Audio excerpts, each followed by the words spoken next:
Hello दोस्तों, कैसे हैं आप सब। स्वागत है आप सभी का कॉमिक वर्ल्ड चैनल पर। तो चलिए दोस्तों, शुरू करते हैं राज कॉमिक्स में परमाणु सीरीज का अगला कॉमिक विशेषांक, बिलीव इट और नॉट। संजय गुप्ता पेश करते हैं बिलीव इट और नॉट। लेखक हनीफ अजहर, सहयोग विवेक मोहन, पेंसिलिंग तौफीक, इंकिंग नरेश कुमार, तौफीक अजहर आदिल, कैलीग्राफी TR आज़ाद, रंग सुनील पांडे, संपादक मनीष गुप्ता।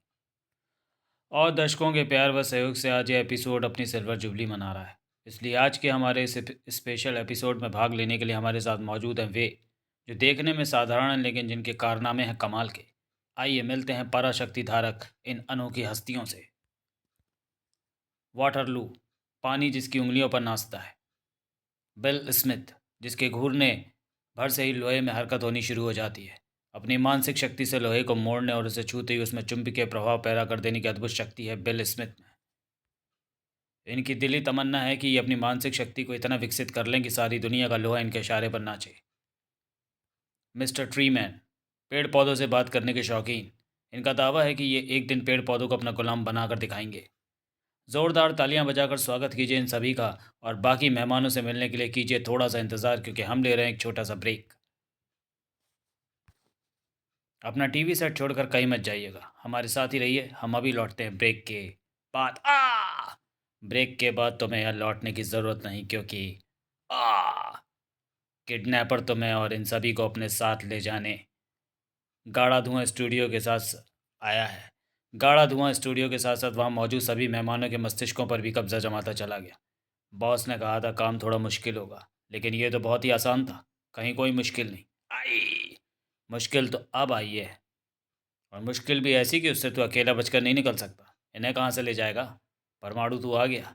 आने वाली मुश्किल के रूप में तेरे ही नाम लिया था बॉस ने। तभी मैं तेरा इंतज़ाम करके आया था। इन सुपर बॉल्स के रूप में जिन्हें फेंको कहीं भी पहुंचते निशाने पर ही हैं। उह, बड़ी खतरनाक मार है इन गोलों की।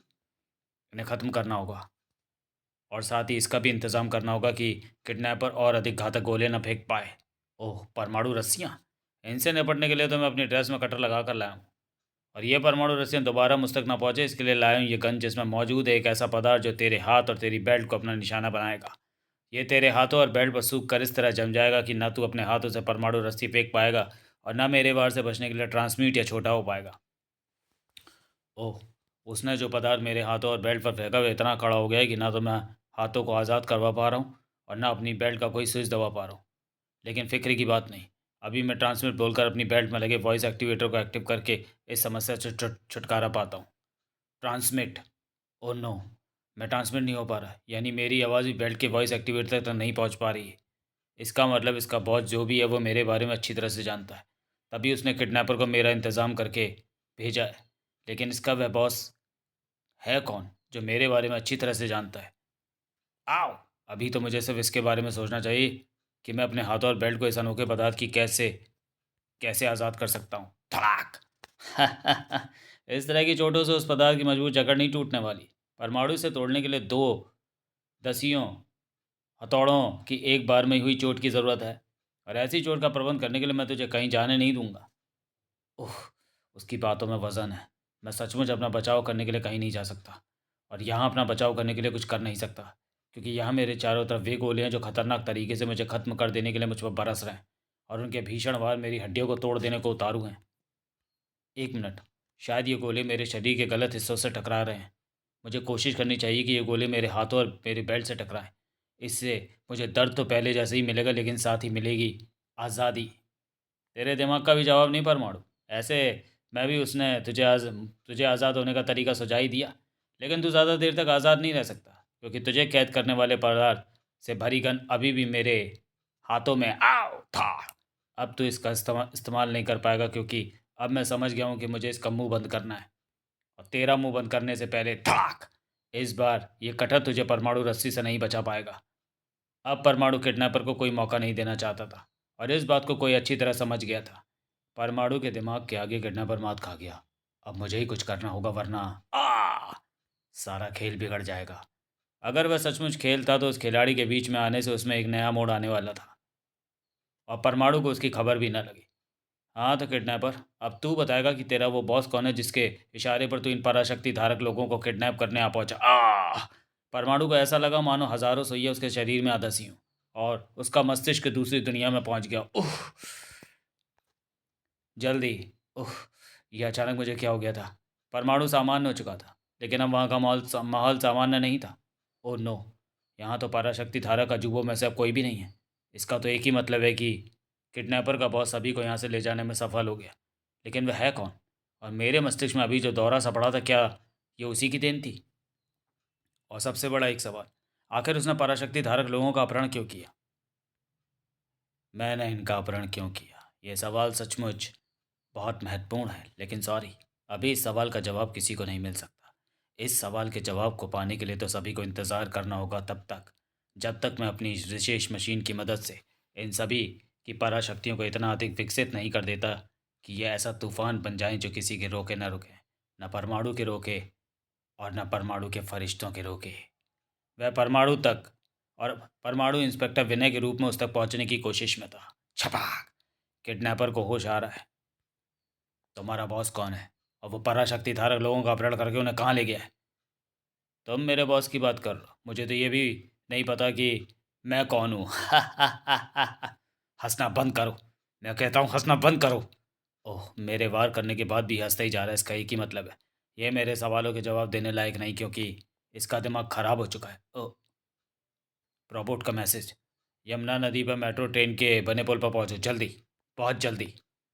यमुना नदी पर मेट्रो के लिए विशेष रूप से बने पुल पर सच में परमाणु की ज़रूरत थी, और उसका कारण था वह शख्स जिसके हाथ अनोखे करतब दिखा रहे थे। दीवारों की इस कैद में लोहा कैद रहे, ये मुझे हरगिज़ मंजूर नहीं। लोहा तो आज़ाद रहने के लिए उसे आज़ाद ही रहना चाहिए। दूर से आती वह ट्रेन इस पुल में मौजूद बाकी लोहे को भी आज़ाद कर देगी, क्योंकि स्तंभ रहित ये पुल उस ट्रेन के भारी वजन को नहीं सह पाएगा। ट्रेन के यहाँ पहुँचते ही ये पुल ताश के पत्ते की तरह बिखर जाएगा। अरे, ट्रेन धड़धड़ाती हुई पुल के ऊपर से गुजरती हुई जा रही है और पुल को कुछ भी नहीं हुआ। पुल के बेस नहीं है, फिर ऐसा कैसे हो रहा है? अरे, पुल के नीचे तो कोई किसी चमकीली धातु का बेस बना हुआ है। किसने बनाया ये बेस? बेस? ओह, मैंने। और मुझे परमाणु कहते हैं। इसका चेहरा जाना पहचाना सा क्यों लग रहा है? और आखिर इसने ऐसा क्या किया जिससे इस पुल के नीचे के बेस उखड़कर ज़मीन से बाहर आ गए? ओह, शायद मैं इसे जानता हूँ। ये तो बिल स्मिथ है। इसमें लोहे को अपने इशारे पर नचाने के साथ साथ उसमें चुंबकीय शक्ति भी प्रवाहित करने की अद्भुत शक्ति है। लेकिन ये तो लोहे की सिर्फ छोटी मोटी कील या चम्मच को ही अपने इशारे पर नचा सकता था। ये मोटे मोटे सरियों और गार्डरों को कहाँ से नचाने लगा? उह, ओह! मुझे इन सरियों की जकड़ से निकलना होगा, छोटा होकर, और बड़े होकर इसके थोबड़े को निशाना बनाना होगा। आह! इस तरह तू मौत से नहीं बच पाएगा। मौत हर हाल में तेरा मुकद्दर बनेगी। Oh no! उफ! बिल के इशारे पर लोहे के टुकड़े जिस तरह हवा में लहरा रहे हैं, अगर मैं उन्हें अपनी आंखों से नहीं देख लेता तो कभी विश्वास नहीं करता। मुझे इसका दमा जल्दी ठिकाने लगाना होगा। इस तरह लहरा कर मौत से खूब बच रहा है तू, लेकिन वार करने के लिए मुझ तक पहुँच कर बहुत बड़ी गलती की तूने। जैसे ही इसके हाथ मुझसे छुए, वैसे ही मुझे अपने शरीर में अजीब सी हलचल होती महसूस हुई है। क्या चक्कर है ये? ओह! ये क्या? मैं जिधर जा रहा हूँ लोहे के ये घातक टुकड़े उधर उधर ही आ रहे हैं। क्या चक्कर है ये? ओह! इस तरह तू ज़्यादा देर तक लोहे के इन जानलेवा टुकड़ों से नहीं बच सकता परमाणु, क्योंकि मैंने तुझे छूकर तुझे मैग्नेट बना दिया है, और इसी वजह से ये लोहे के टुकड़े तेरे शरीर की तरफ खिंचते हुए तब तक तेरे पीछे लगे रहेंगे जब तक तू खत्म नहीं हो जाता। उफ! पहले की तरह अब और बहुत से लोहे के खतरनाक टुकड़े उसके इशारे पर हवा में लहरा कर मैग्नेट बने मेरे शरीर की तरफ लहरा रहे हैं, और मेरे पास बचने का एक ही उपाय है, सिर्फ ट्रांसमिट होना। लेकिन ये कोई स्थायी उपाय नहीं है, क्योंकि ट्रांसमिट होने के बाद मुझे दोबारा रिफॉर्म तो होना ही होता है। मुझे इसके लिए कोई स्थायी उपाय सोचना होगा। लेकिन क्या? एक उपाय है, इस चिमनी के रूप में। मुझे छोटा होकर उस चिमनी से होकर गुजरना होगा, और अपने आप को फॉर्नेस से उठते तेज़ ताप से तपाने का रिस्क लेना होगा। हालांकि शरीर पर एस्बेस्टस की ड्रेस होने के कारण ये ताप मुझे झुलसा तो नहीं पाएगा, लेकिन उसकी भीषण गर्मी तड़पाएगी बहुत। लेकिन अगर मुझे अपने तक पहुंचने वाले लोहे के टुकड़ों से बचना है तो मुझे इस तड़प को तब तक सहना होगा जब तक ताप मेरे शरीर के मैग्नेट को ख़त्म न कर दे। सफलता हासिल करके ही वहाँ से बाहर निकला परमाणु मेरी तरफ बढ़ने के बजाय उन लोहे के टुकड़ों का फार्नेस में गिरना ये साबित करता है कि ताप ने मेरे शरीर के मैग्नेट को ख़त्म कर दिया है। अब मुझे एक बार फिर बिल स्मिथ को देखना है, इस बात का ख्याल करते हुए कि इस बार ये मेरे शरीर पर हाथ लगाकर मुझे मैग्नेट ना बना सके। एक मिनट, मुझे इससे छुटकारा पाने का एक रास्ता मिल गया। अगर ये मेरे हाड़ मांस के शरीर पर हाथ रखकर उसे मैग्नेट बना सकता है तो ये खुद मैग्नेट क्यों नहीं बन सकता? इसका शरीर भी तो हाड़ मांस का बना हुआ है। बिल के हाथों को उसके ही शरीर पर रखने में सफल हुआ परमाणु। और इसी के साथ ही, ओह, तूने मेरे शरीर को भी मैग्नेट बना दिया। लेकिन इस तरह तू मेरा कुछ नहीं बिगाड़ पाएगा, क्योंकि जब मैं लोहे को लहराने का इशारा ही नहीं करूँगा तो वो भला मुझ पर वार करने क्यों लपकेगा? सही कहा, लेकिन मेरा ऐसा कोई इरादा नहीं है कि मैं तुझे लोहे से मरवाऊँ। मेरा तो सिर्फ ये इरादा है कि मैं तुझे ले जाकर इस जंग के यार्ड यानी कबाड़ घर में फेंक दूँ। बाकी का काम अपने आप हो जाएगा। जैसे चींटियां चीनी की तरफ दौड़ती हैं, ठीक वैसे ही जंग के आड़ में पड़ा लोहे का कबाड़ मैग्नेट बने बिल की तरफ दौड़ा। और फिर ठाक ठाक ठाक ठाक, कई टन लोहा बिल के शरीर से चिपक चुका था। लोहा तेरे इशारे पर ज़रूर नाचता है बिल, लेकिन तेरी हालत बता रही है कि लोहे को नचाने वाली तेरी शक्ति तेरी चुंबकीय शक्ति के मुकाबले नहीं ठहर पा रही है। उफ, मुझे अफसोस है कि जब तक तेरा दिमाग ठीक नहीं हो जाता तुझे ऐसे ही रहना पड़ेगा, क्योंकि मैं तुझे ऐसे ही उठाकर ले जा रहा हूँ एक ऐसी जगह पर जहाँ तेरे दिमाग को ठीक करने की कोशिश तो होगी, साथ ही यह जानने की कोशिश भी होगी कि तेरी शक्तियों में ऐसा प्रलंकारी परिवर्तन कैसे आया, और कैसे आया तेरे दिमाग में परला लाने का ख्याल। बिल स्मिथ की शक्तियों में प्रलंकारी परिवर्तन लाने वाला गुस्से से ज्वालामुखी की भांति उफन रहा था। ओह, बिल स्मिथ जैसी शक्ति का मात देकर परमाणु ने दिखा दिया है कि मैं जो चाहे करूं, कितनी भी बड़ी बड़ी शक्तियों की सहायता लूं, लेकिन तब भी मैं दुनिया पर राज करने के अपने मंसूबे में कामयाब नहीं हो सकता। मुझे परमाणु को नेस्तो नाबूद करना ही होगा, और इसके लिए मुझे अपनी सारी ताकत सिर्फ और सिर्फ परमाणु को खत्म करने में झोंकनी होगी। परमाणु पर मंडराते उस खतरे ने परमाणु के शुभचिंतकों को चिंता में डाल दिया था। अपरत अजूबों में से एक का परमाणु पर जबरदस्त हमला, अगले अजूबे का हमला होने की आशंका। या अली, परमाणु की मदद करना। इधर परमाणु, मैंने हर पहलू से विल स्मिथ की जांच कर ली है परमाणु, और इस जांच में कई चौंका देने वाले पहलू सामने आए। पहला तो ये कि इसका दिमाग इसके कंट्रोल में नहीं है, और दूसरा ये कि इसकी शक्तियों को आश्चर्यजनक तरीके से इस कदर बढ़ाया गया है कि इसकी साधारण शक्ति एक ऐसे प्रलंकारी शक्ति बन गई जिसे अगर समय पर नहीं रोका गया होता तो यह ऐसा विनाश मचा देता कि सारा विश्व कांप उठता। इस जांच से ये बात तो साफ हो जाती है कि बिल स्मिथ ने जो कुछ किया अपनी मर्जी से नहीं किया। किसी ने इसके दिमाग को काबू करने और इसकी शक्तियों को बढ़ाकर इसे इस्तेमाल किया है। और ऐसा करने वाला कौन है, इसका पता शायद बिल से पूछताछ करने से लग सकता है। इस समय बिल की जो दिमागी हालत है, उसमें उससे पूछताछ करने का मतलब है इसे भी किडनैपर की तरह पागल कर देना। ओह, इसका मतलब इन्हें इस्तेमाल करने वाला बहुत चालाक है। चालाक भी और ख़तरनाक भी। और तुम्हें उससे बचकर रहना होगा, क्योंकि अभी उसके पास ऐसे बहुत से अजूबे हैं, और बिल की तरह उन्हें भी तुम्हारे खिलाफ इस्तेमाल कर सकता है। एक मिनट परमाणु, लगता है कहीं गड़बड़ है। ये क्या मुसीबत है जो दिल्ली के कनॉट प्लेस में मौजूद है? तुम्हें तुरंत ही वहाँ पहुँचना होगा। परमाणु, परमाणु वहाँ कहाँ था? मैं तो हवा में परवास कर रहा था वहाँ पहुँचने के लिए, जहाँ मौजूद थे दो अजूबे, पानी को अपने इशारे पर नचाने वाली वाटरलू, और पेड़ पौधों पर अपना हुक्म जमाने वाली मिस्टर ट्री के रूप में। हे हे हा हा हा हा। ओह, एक के इशारे पर पानी अपनी हदों को तोड़कर बाहर आ रहा है, और एक यहाँ के पेड़ पौधों का आदेश देकर उनका विनाश का दूत बनाए हुए। ओह, इनका मुकाबला असंभव है। इनसे अपनी जान बचानी है तो यहाँ से भागना होगा। कोई भाग नहीं पाएगा, कोई बच नहीं पाएगा। मौत का मंजर सभी को अपनी आंखों से देखना होगा। पड़ाक, सभी को मौत को गले लगाना होगा। वाटरलू के इशारे पर पानी द्वारा उछाली गई वह बस मिस्टर ट्री के आदेश का पालन करके धरती का सीना फाड़कर बाहर निकलने वाली उस नुकीली जड़ का शिकार बनने वाली थी। लेकिन उस नुकीली जड़ की ठीक नोक पर पहुंचकर फ्रीज हो गई वह बस। और फिर अगले ही पल हमारी बस अब उस नुकीली जड़ की तरफ बढ़ने के बजाय उससे दूर हवा में लहरा रही है। कैसे हुआ ऐसा? परमाणु की वजह से। वो देखो, वाह, हे परमाणु! बचने वाले खुशी से नाच उठे थे, जबकि हमला करने वाले, तू आ गया परमाणु। यानी तुझे बुलाने का हमारा तरीका काम कर गया। अब हमें एक ही काम करना है, तुझे मारने का काम। बिल स्मिथ की तरह ही किसी के हाथों की कठपुतली बने इन अजूबों ने मुझे बुलाने के लिए ही शहर पर हमला किया, इसलिए मेरे आते ही उन्होंने शहर पर हमला बंद कर दिया है।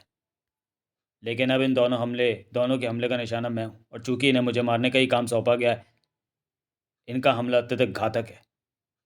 ऐसे में मेरे लिए बेहद ज़रूरी है कि मैं अत्यंत सावधान रहूं और सही समय पर उनके हमलों का सही जवाब दूं। परमाणु के लिए इतना आसान नहीं था। उफ, वाटरलू के इशारे पर नाचता पानी तो मुझ पर गोली की गति से वार कर रहा है। पानी मेरे शरीर में छेद कर देने को उतारू है, जबकि मिस्टर ट्री के हुक्म के गुलाम बने पेड़ पौधे मेरे खून के प्यासे बने हुए हैं। अब मेरे लिए यही अच्छा है कि मैं बचाव के लिए अपनी शक्तियों का प्रयोग दूसरे ढंग से करूँ, जैसे परमाणु छल्लों को इकट्ठा करके ऐसे डाटर्स बनाऊं जो ज़मीन और पाइपों में बने उन छेदों को बंद कर सके जिनसे पानी की धारें निकलकर मुझ पर हमला कर रही हैं। और परमाणु रस्सियों के ऐसे छोटे बड़े जाल बनाऊं जो मेरे खून के प्यासे पेड़ पौधों को कैद कर सके। वैसे खुद को इनके वारों से बचाने का मेरे पास सबसे अच्छा तरीका यही है कि जब भी ये वार करें मैं उड़कर काफ़ी ऊपर पहुंच जाऊं। उन दोनों के वार इतना ऊंचा उठकर मुझ तक नहीं पहुंच सकते। आकाश में ऊंचा उठकर धरती के पानी से बचने का तरीका अच्छा है परमाणु, लेकिन इस तरह बचने के चक्कर में तू भूल गया कि पानी ऊपर भी मौजूद है, हवा में मौजूद नमी के उन कणों के रूप में, जो मेरे इशारे पर इकट्ठा होकर एक ही पल में ऐसा रूप ले लेगा कि उसका एक ही बार तुझे परकटे पक्षी की भांति ज़मीन पर लापटके। वाटरलू के वार की चपेट में आकर परमाणु का नीचे गिरना था कि मिस्टर ट्री का वार भी चल गया। ओह! मिस्टर ट्री का हुक्म मानकर सैकड़ों पेड़ पौधे परमाणु के शरीर से एनाकोंडा की तरह लपटते चले गए। मुझे इनसे छूटना होगा। नहीं छूट पाएगा, क्योंकि जिस बेल्ट की मदद से तू हर मुश्किल से छूट जाता है उसे पानी की इस तेज धारा किसी लायक नहीं छोड़ेगी।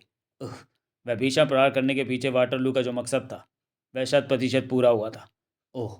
मेरी बेल्ट काम नहीं कर रही है। तेज़ गति से बेल्ट से टकराती पानी की तेज़ धारों की लगातार चोटों ने बेल्ट के सर्किट को डैमेज कर दिया है। इसका सीधा सा मतलब है कि मैं बेल्ट की मदद से इस पकड़ से नहीं छूट सकता।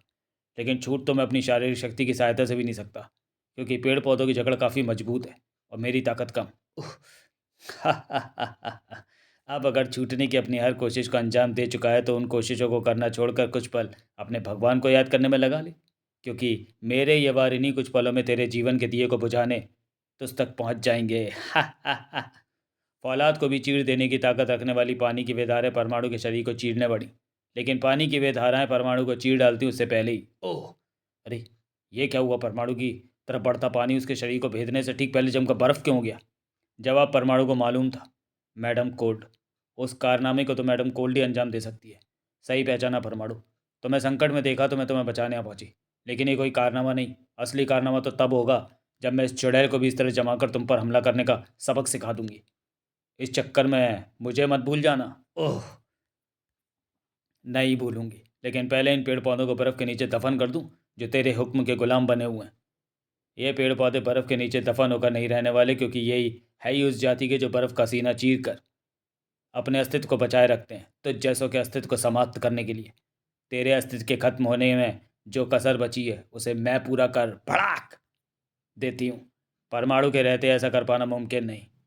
अगर ये तेरे ना रहने पर ही मुमकिन है तो मैं तुझे नेस्त नाबूद करके ही इसे मुमकिन करूँगी। ओह!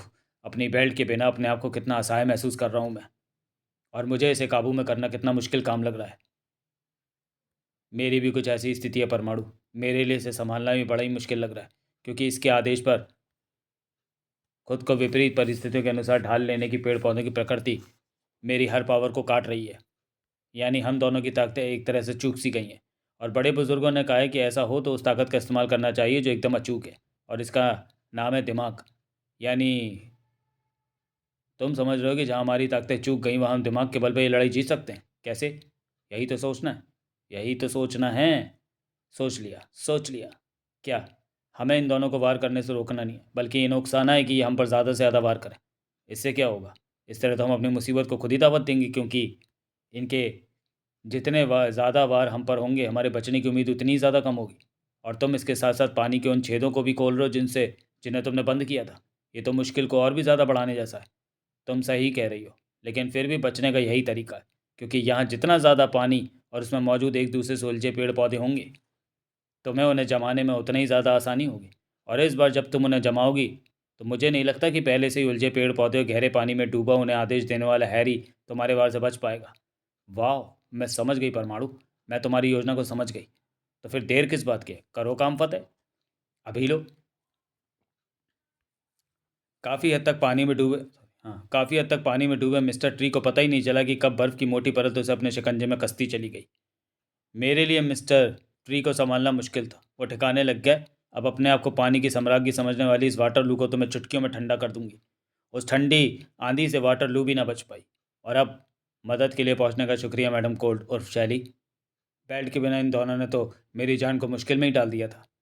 मैंने जब विल द्वारा तुम पर हमले की बात सुनी तो मैं समझ गई कि पराशक्ति धारा का जुबों का अपहरण करने वाला तुम्हारा कोई दुश्मन है, और अपने एक हमले के विफल होने के बाद वह चुप नहीं बैठने वाला। वह तुम पर दूसरा हमला करेगा। यही सोचकर मैं शैली से मैडम कोल्ड बनने के लिए तैयार बैठी थी। वैसे इस तरह तुम पर हमला करने वाला दुश्मन, तुम्हारा वह दुश्मन है कौन? उसके बारे में तो मैं भी नहीं जानता, लेकिन इतना ज़रूर जानता हूँ कि वो जो भी है अब ज़्यादा देर छिपा नहीं रह सकता। मेरे हाथों उसकी लगातार मात उसे मेरे सामने आने के लिए विवश कर देगी। बात सचमुच वही थी। बहुत हो गया, परमाणु से खेल बहुत हो गया, और साथ ही उसकी ज़िंदगी के दिन भी बहुत हो गए। परमाणु को ख़त्म करने के लिए मैं खुद जाऊंगा, और मेरे साथ जाएगा पावर हाउस, जिसके शरीर की पावर भी अनलिमिटेड है और उसकी शक्ति भी। और पावर हाउस के पावर का ये तांडव तब तक जारी रहेगा जब तक परमाणु नहीं आ जाता। और परमाणु आने में जितनी ज़्यादा देर करेगा, पावर हाउस के शिकारों की गिनती उतनी ही बढ़ती जाएगी।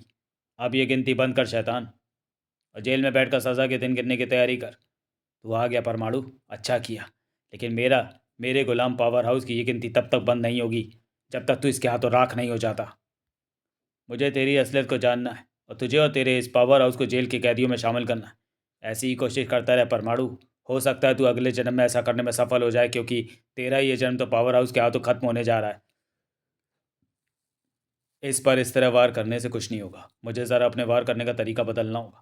परमाणु रस्सी का एक सिरा ऊपर मौजूद हाई टेंशन वायर से जा लिपटा, और एक सिरा पावर हाउस के शरीर से। अगले ही पल पावर हाउस के शरीर से चिंगारियां सी फूटने लगीं।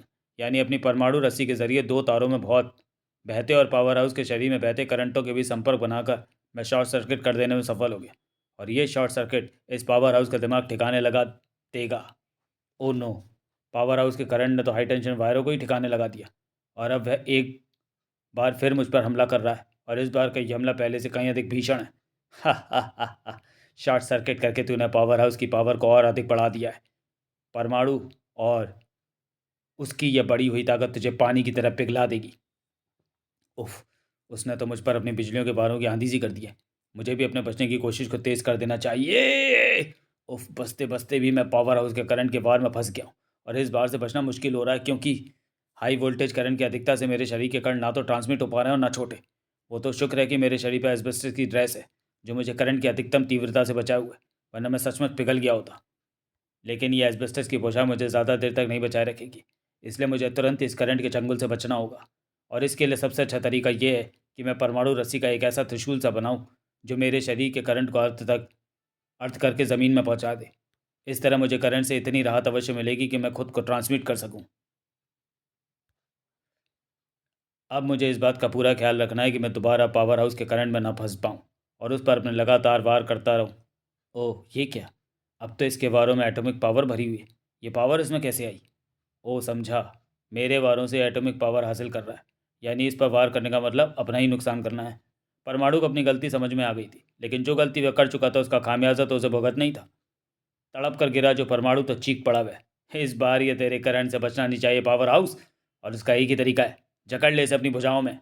मालिक ने जो आदेश मिला, गुलाम ने वही किया, और इसी के साथ सारा वातावरण परमाणु की चीख से गूंजता चला गया। अब तू ठीक मौत के शिकंजे में फंस गया परमाणु, क्योंकि पावर हाउस के करंट के आगे तेरी कोई भी पावर काम नहीं करेगी। पावर हाउस के करंट युक्त हाथ तेरी ड्रेस को पिघलाते हुए तेरे शरीर तक पहुंचने जा रहे हैं। यानी तेरे और तेरी मौत के बीच अब से कुछ पलों का फासला है। इन कुछ पलों को मैं उपयोग करता हूं तुझे ये बताने में कि मैं कौन हूं।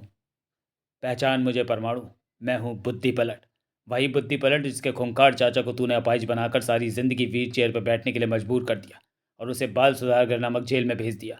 जेल की चार दीवारी ने मुझे तो बंद कर लिया, लेकिन मेरे दिमाग के उस हिस्से को बंद नहीं कर पाई जिसमें तेरे लिए लबालब नफरत भरी हुई थी। और वह नफरत उस समय और भी ज़्यादा बढ़ गई जब मुझे पता चला कि मेरे खूंखार चाचा ने आत्महत्या कर ली। इसलिए जेल से छूटते ही सबसे पहले मैंने तुझे ही खत्म करने की ठान ली।